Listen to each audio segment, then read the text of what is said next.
నా కోసం రాసుకుని వేరొకరితో చేద్దాం అనుకున్నారు. దర్శకుడు గౌతమ్ కింగ్డమ్ కథ చెప్పగానే ఎలాంటి లెక్కలు వేసుకోకుండా ఈ చిత్రం చేస్తున్నానని వెంటనే చెప్పేశా. నాకంతా నచ్చింది ఈ స్క్రిప్టు.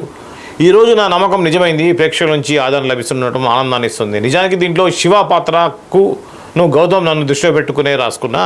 ఏవో కారణాల వల్ల ఆయన తొలుత నన్ను సంప్రదించలేదు. వేరే నటులతో చేద్దామని కూడా అనుకున్నారు. అయితే చిత్రీకరణ మొదలవ్వడానికి కొద్ది రోజుల ముందు గౌతమ్ నన్ను కలిసి కథ గురించి చెప్పారు. ఆ కథ, నా పాత్ర భిన్న కోణాల్లో తీర్చిదిద్దిన తీరు నచ్చి వెంటనే ఓకే చెప్పా. మనం తినే ప్రతి మెతుకు మీద మన పేరు రాసి ఉంటుందంటారు. అలానే ఏ పాత్ర ఎవరు చేయాలనేది కూడా రాసి పెట్టి ఉంటుందని నేను అప్పుడు అనిపించింది. ఆ రెండు సవాళ్ళుగా అనిపించింది. ఈ చిత్ర విషయంలో నటుడిగా నాకు సవాల్ అనిపించిన సీక్వెల్ రెండున్నాయి. విజయ్ నా తమ్ముడని తెలిసాక జైల్లో మా ఇద్దరి మధ్య సంభాషణ జరుగుతుంది. తమ్ముడు అంటే మనసులో ఎంత ప్రేమ ఉన్నా పైకి మాత్రం అది చూపించకుండా, ఒకవేళ చూపిస్తే తమ్ముడు నాతో ఉండిపోతాడు అంటాడేమో భయంతో నాలో ఉంటుంది. ఒకవైపు తమ్ముడు, మరోవైపు దివి ప్రజలు, ఇంకోవైపు తనకు తెలిసిన నిజం.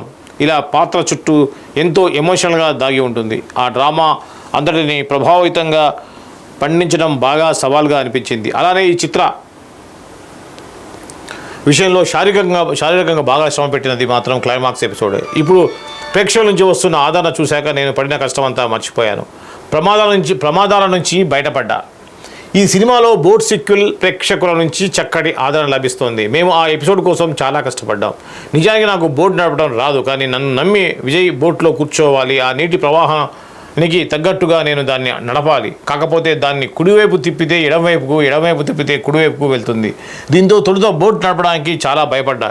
ఈ క్రమంలోనే ఆ సీక్వెన్స్ చిత్రీకరణ సమయంలో కొన్ని ప్రమాదాల నుంచి బయటపడ్డాం. ఒకసారి చెట్టు కొమ్మల్లోకి వెళ్ళిపోయింది, మరోసారి చెట్టు మీద పడబోయింది.